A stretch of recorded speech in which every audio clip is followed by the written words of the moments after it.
Nuevamente, muy buenos días para todos. Hoy vamos a ocuparnos de analizar el título quinto del Código Penal, que es los delitos atentatorios de la integridad moral. Este título del Código Penal busca, ante todo, tutelar o proteger el honor, la honra y el buen nombre.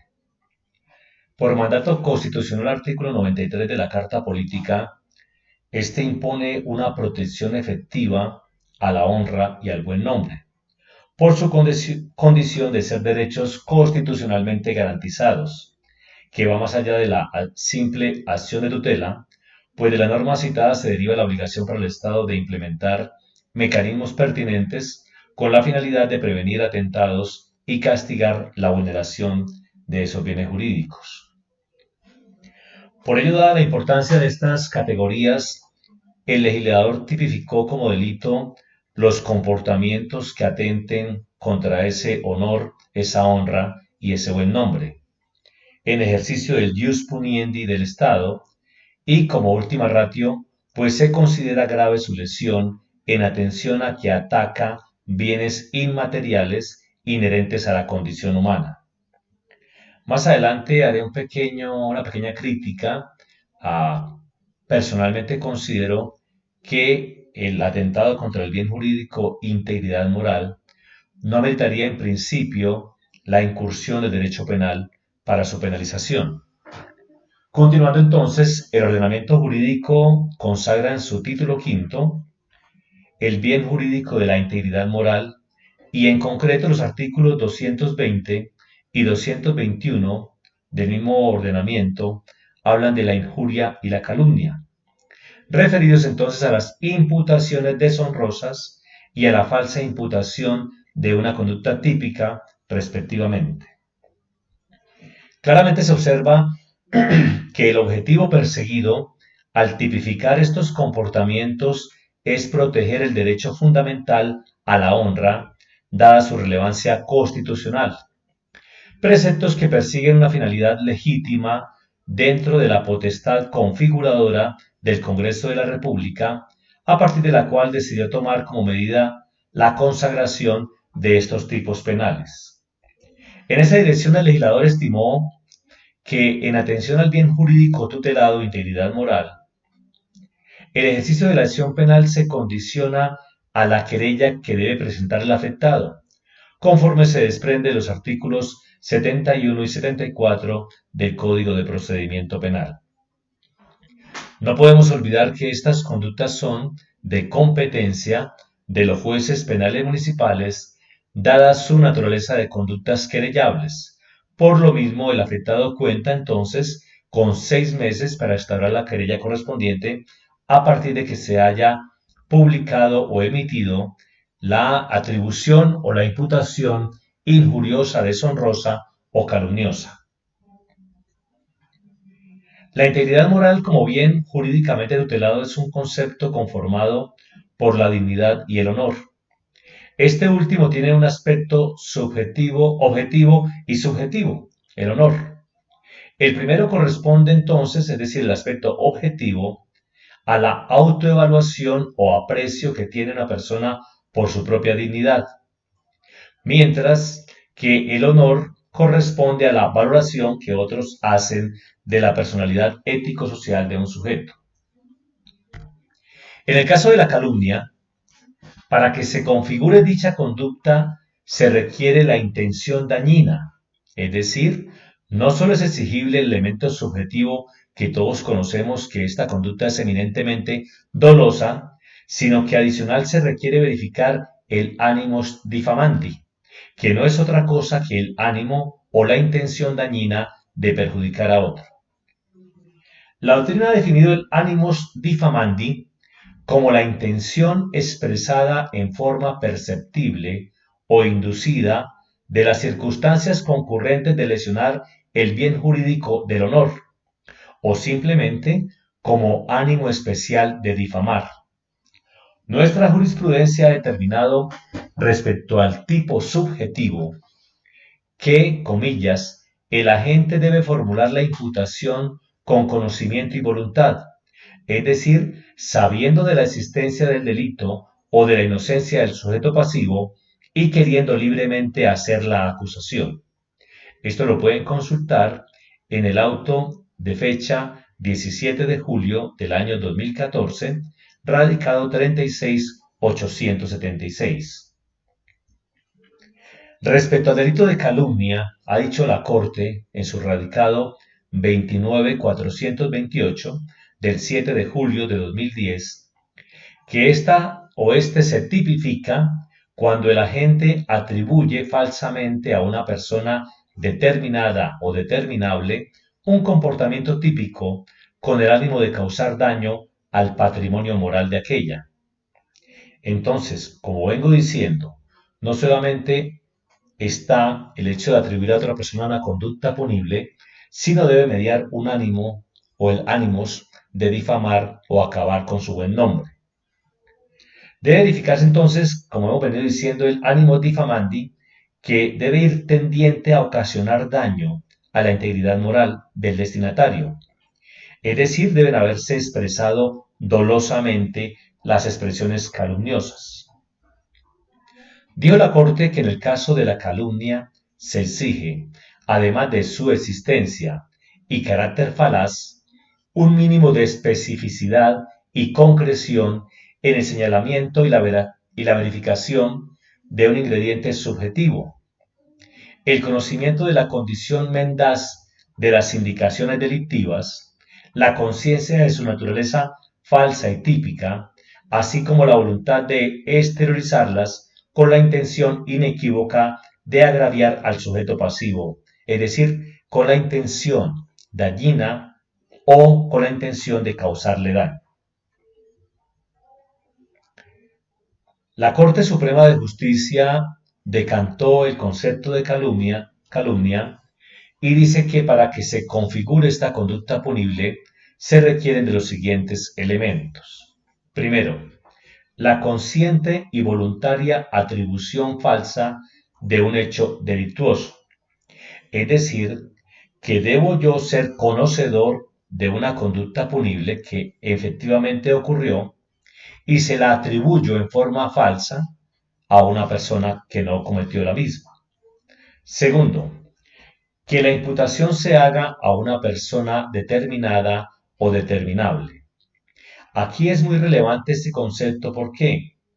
Porque muchas veces se hace la calumnia en principio en forma impersonal, pero lo que se debe reprochar es que esa persona sea fácilmente identificable.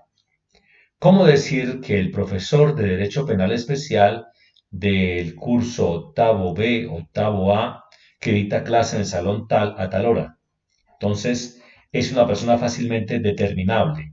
Aunque no dan el nombre concreto, fácilmente se puede saber a quién se refiere. Tercer requisito, que el autor tenga conocimiento de la falsedad, es decir, ser consciente, el sujeto activo de la acción, de que el otro no cometió la conducta punible y pese a ello atribuirle a él su comisión.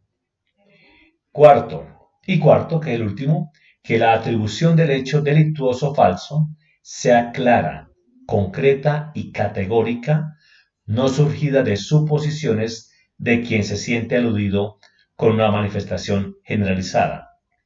Aquí podemos revisar los radicados siguientes. 38909 del 10 de julio de 2013, 28516 del 7 de abril de 2010 y 47381 del 25 de enero de 2017. De ahí que entonces, si de forma genérica se acusa a alguien con calificativos como que es un ladrón, es un bandido, es un delincuente, es un vándalo, es evidente que allí ninguna imputación concreta y verificable se efectúa, lo que hace inane en sus efectos el hecho presumiblemente delictuoso, es decir, la atribución, la imputación de un hecho calumnioso debe ser muy concreta. No puede decirse que se robaron la plata, que se robaron los recursos. No, debe atribuirse una conducta punible, identificable y debe ser clara, concreta contra una persona determinada. Ahora abordamos el concepto de injuria. Los tomé invertidos porque me pareció mucho más importante que supieran que la calumnia consiste entonces en imputar falsamente a otro la comisión de una conducta punible.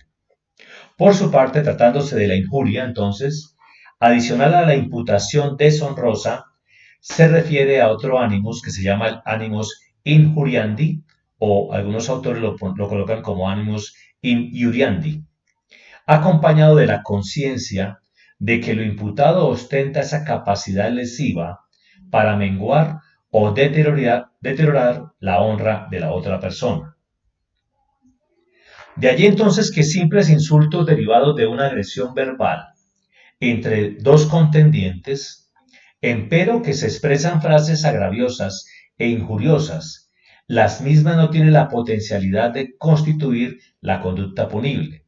Es decir, a manera de ejemplo, que cuando se presenta una discusión de dos o varias personas, evidentemente se profieren improperios, insultos, agravios, los cuales no tienen la connotación de incurrir en el artículo 220 del Código Penal.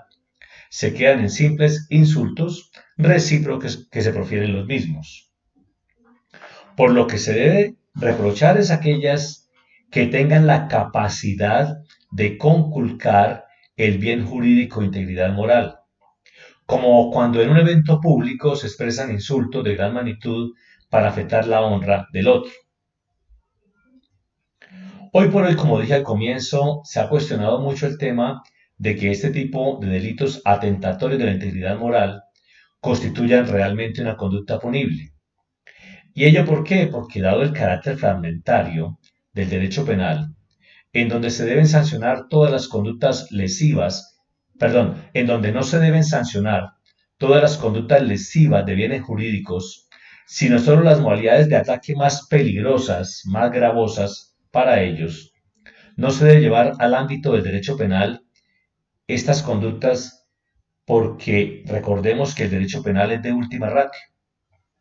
Por lo mismo, el derecho penal tiene el carácter entonces de ser un derecho penal subsidiario, lo cual significa que solo se debe recurrir al derecho penal cuando los demás medios de que dispone el Estado resulten ineficaces o insuficientes para sancionar algún comportamiento. Yo insisto que en este tipo de conductas, por lo menos la injuria, no es correcto acudir siempre al derecho penal. Esta exigencia deriva entonces de la constatación de que la pena y la medida de seguridad no son los únicos medios de protección del orden social de que dispone el Estado moderno. Estos límites que hemos hablado, el carácter fragmentario, el derecho penal subsidiario o de última ratio, imponen límites al poder punitivo del Estado y primordialmente afectan ¿a quién? Al legislador, que es el Congreso de la República, el cual debe respetar estos principios en la elaboración de las leyes. Desde luego no siempre se han respetado esos límites derivados del carácter fragmentario o de última ratio del derecho penal. Y ejemplo de ello son conductas tales como la injuria, la calumnia. Hoy por hoy se cuestiona mucho la inasistencia alimentaria, si debe tener connotación penal, o eventualmente también tenemos la omisión del agente retenedor o recaudador prevista en el artículo 402 del Código Penal. Vamos a tocar un tema relacionado con el artículo 222 del Código Penal que tiene que ver con la injuria y la calumnia indirectas. Hoy por hoy, yo creo que es de lo más recurrente. Fácilmente nosotros escuchamos alguna información, una noticia, si sea falsa, y la replicamos con mucha facilidad, incluso a través de las redes sociales. Dice la parte inicial del artículo 222 que se debe considerar como injuria y calumnia indirectas a la persona que publique, reproduzca o repita injurias o calumnias imputadas por otro. Entonces es cuando nosotros, sin ser, llamémoslos, sujetos activos directos de la acción, si replicamos o repetimos lo que otros dicen, o quien haga la calumnia o la injuria de modo impersonal, Esto es muy usual, el tema de la murmuración, del chisme, de los comentarios que pese a no costarnos, entonces se hacen de manera malintencionada como que se dice, se asegura, por ahí comenta, dijeron, etcétera. Aquí el legislador considera que se incurre en la conducta de injuria y calumnia indirectas cuando utilizamos ese tipo de calificativos o ese tipo de comentarios. Entonces, hoy por hoy debemos tener mucho cuidado y debemos abstenernos de replicar comentarios que no nos costan y que eventualmente nosotros decimos con facilidad que me comentaron esto, que me dijeron de tal persona, por lo cual porque mírese con cuidado que esto se puede penalizar conforme al derecho penal por eventualmente alguna injuria o alguna calumnia. El artículo 223 nos habla de las circunstancias especiales de graduación de la pena. Ya les había comentado en antelación que hoy por hoy lo más frecuente es utilizar las redes sociales para repetir, replicar, publicar, reproducir noticias falsas.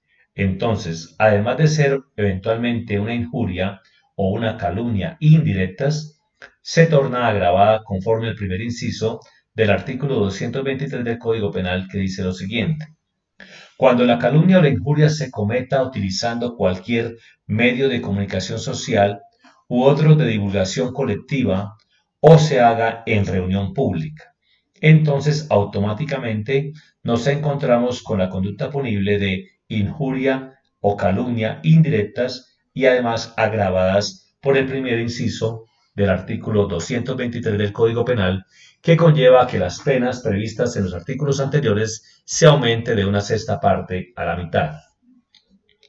Pero también se puede presentar la injuria y la calumnia atenuada, que es cuando cualquiera de las conductas se cometa por medio escrito, dirigido exclusivamente al ofendido o en su sola presencia. Aquí fácilmente vemos cómo se atenúa la sanción de la conducta de injuria y calumnia, pero desde el punto de vista probatorio es bastante complejo pensar de que cuando se hace una imputación o una atribución calumniosa a otra persona en privado, la prueba tan solo será el sujeto pasivo de la acción quien denuncia al sujeto activo. Pero eventualmente la única posibilidad para probar esta atenuante sería a través de una grabación o eventualmente algún video que se aporte demostrando que se hizo esa manifestación calumniosa o injuriosa. Vamos a ocuparnos del artículo 224 del Código Penal relacionado con los eximentes o las eximentes de responsabilidad. Dice el artículo 224 que no habrá lugar a responsabilidad cuando se probare la veracidad de las imputaciones. Es decir, cuando alguien atribuye a otro, por lo general es esa, la comisión de una conducta punible, decirle a alguien que efectivamente fue el que se hurtó, se apoderó de un computador y un juez de la República lo condena por esa conducta punible, entonces si eventualmente se instauró querella previamente por esa manifestación que se hizo sobre el presunto autor de la conducta punible y posteriormente se demuestra que sí la cometió, es una causal eximente de responsabilidad. Sin embargo, ojo que todo no es viable de probarlo para que sea eximente de responsabilidad. Hay unas excepciones y es inadmisible entonces pruebas sobre qué, sobre la imputación de conductas que se refieran a la vida sexual, conyugal, marital o de familia, o cuando sea sujeto pasivo de un delito contra la libertad y formación sexuales. Tengan cuidado aquí con lo siguiente, es decir, que hoy por hoy muchas conductas punibles de carácter injurioso son aquellas que se refieren a la vida conyugal o vida sexual de las personas. Fácilmente en un estado de ira entre vecinos, vecinas, se manifiesta de pronto que una mujer casada mantiene una relación clandestina o tiene un amante y esto conlleva a conculcar otros bienes jurídicos de mayor reproche y más gravosos, como son temas como la violencia intrafamiliar, la vida, inclusive también la integridad personal y hoy por hoy también lo que más concurrente en esos cuadros de infidelidad o comentarios sobre infidelidad, el tema del genocidio, perdón, del feminicidio.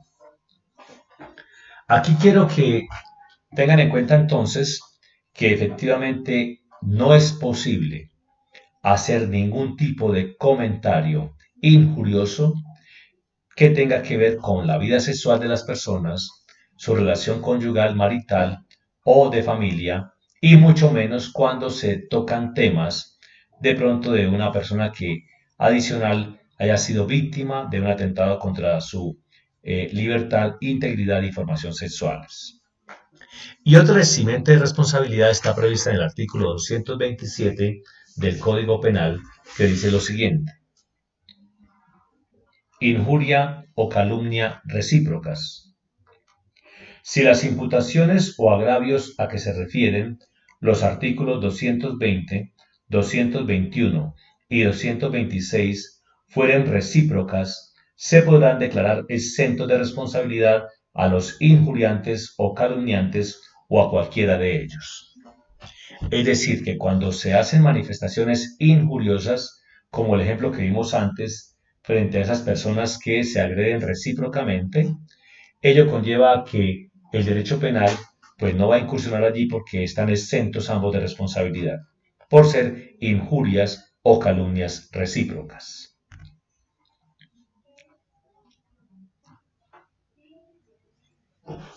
El artículo 225 del Código Penal habla de la retractación. Aquí debo llamar la atención de lo siguiente. Dada la naturaleza de querellables y por virtud del artículo 82 del Código Penal, puntualmente el numeral octavo, estas conductas, es decir, la injuria y la calumnia, admiten la retractación. Pero esta retractación debe tener unos requisitos o unos elementos esenciales para que sean aceptados por el juez y se pueda acudir a una vía que no es otra que la preclusión de la investigación ante la causal primera del artículo 332 del Código de Procedimiento Penal, que tiene que ver con una causal objetiva que impide proseguir con el ejercicio de la acción penal. La retractación debe tener los siguientes elementos. Primero, debe ser voluntaria, es decir, que el juez debe verificar que no haya mediado en su retractación algún vicio del consentimiento, como una amenaza, como algún soborno, algún pago para la retractación. Perdón, retractación. Es decir, debe ser voluntaria. Segundo, se debe hacer antes de proferirse sentencia de primera o única instancia. Estos procesos no existen de única instancia, aquí son todos de primera instancia. Lo importante es que se retracte el sujeto activo antes de que se profiera la sentencia. Es decir, que no deje agotar todas las etapas hasta que estemos por allá en el juicio oral eh, para que decida retractarse de las imputaciones o las calumnias proferidas contra la otra persona. Tercero, la publicación de la retractación debe hacerse a costa del responsable. Esto es normal, evidente, si se hizo por un medio radial, un medio escrito como la prensa o por televisión, debe pagarlo el mismo sujeto activo que efectuó esas manifestaciones calumniosas. Cuarto, debe hacerse por el mismo medio en que se realizó. Como dije anteriormente, si es por radio, debe hacerse por radio, televisión o prensa igualmente. Y quinto, se debe redactar o realizar con las mismas características en que se difundió la imputación. En casos solamente excepcionales se cumplirá con las directrices impartidas por el juez, que sabemos todos que el juez competente es el juez penal municipal. Es decir, que debe ser con las mismas palabras, los mismos términos y por el mismo medio. Yo siempre he cuestionado este numeral quinto. ¿Por qué? Porque yo digo, fácilmente se puede hablar de que se va a realizar con las mismas características por el mismo medio, pero por lo general digo yo que pese a que se redacte muy similar a lo que inicialmente se dijo que era falso, no van a ser los mismos receptores los que escuchan la retractación que los mismos que escucharon las manifestaciones difamatorias en principio.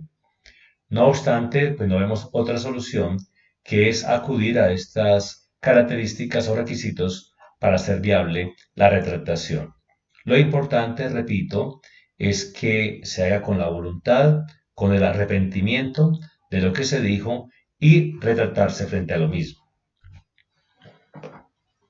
Frente al tema de la injuria por vía de hecho, creo que no amerita mayor explicación, como quiera que ya tuvimos la oportunidad de tocar este tema cuando hablamos de las conductas atentatorias de la libertad, integridad y formación sexuales. Puntualmente tocamos el tema para diferenciarla del acoso sexual 210A o del acto sexual violento 206 y ahora la injuria por vía de hecho, que no es más, como dice el artículo 226, que es que el que incurra en la conducta prevista en el artículo 220, pero a través de hecho, es decir, que materialice que haya una formalización de puntualmente de esta atribución injuriosa o deshonrosa.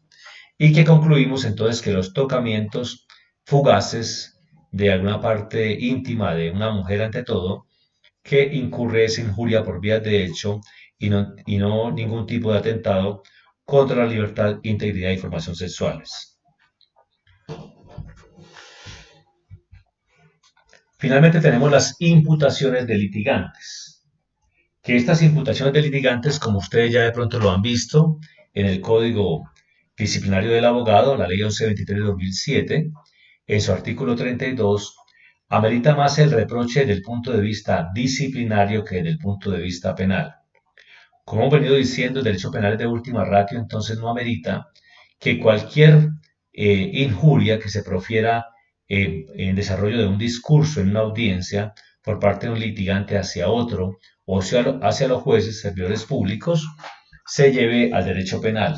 En tal sentido, tenemos el artículo 32 que nos dice que constituyen faltas contra el respeto debido a la administración de justicia y puntualmente las autoridades administrativas injuriar o acusar temerariamente a los servidores públicos, a los abogados y a las demás personas que intervengan en los asuntos profesionales. Sin perjuicio, dice allí que reprochar o denunciar por los medios pertinentes los delitos o las faltas cometidas por dichas personas. Hoy por hoy, para mí, en mi criterio respetuoso, digo que cuando se hacen ese tipo de intervenciones injuriosas en audiencia, ojo, y se hacen en público, ya han dejado de ser el destinatario único, el abogado o el juez. Ya se está afectando prácticamente también el bien jurídico e integridad moral. Como quiera que ya hay más personas que escuchan esas imputaciones deshonrosas. Entonces, hay que tener cuidado al momento de intervenir en audiencia, de evitar proferir improperios, agravios, insultos hacia alguna de las partes, hacia el juez o hacia el abogado de la contraparte, para evitar incurrir en la conducta punible. Por lo demás, debemos reiterar entonces que estas imputaciones de litigantes deben adelantarse ya. La investigación es disciplinaria, más no penal en principio. Muchas gracias para todos.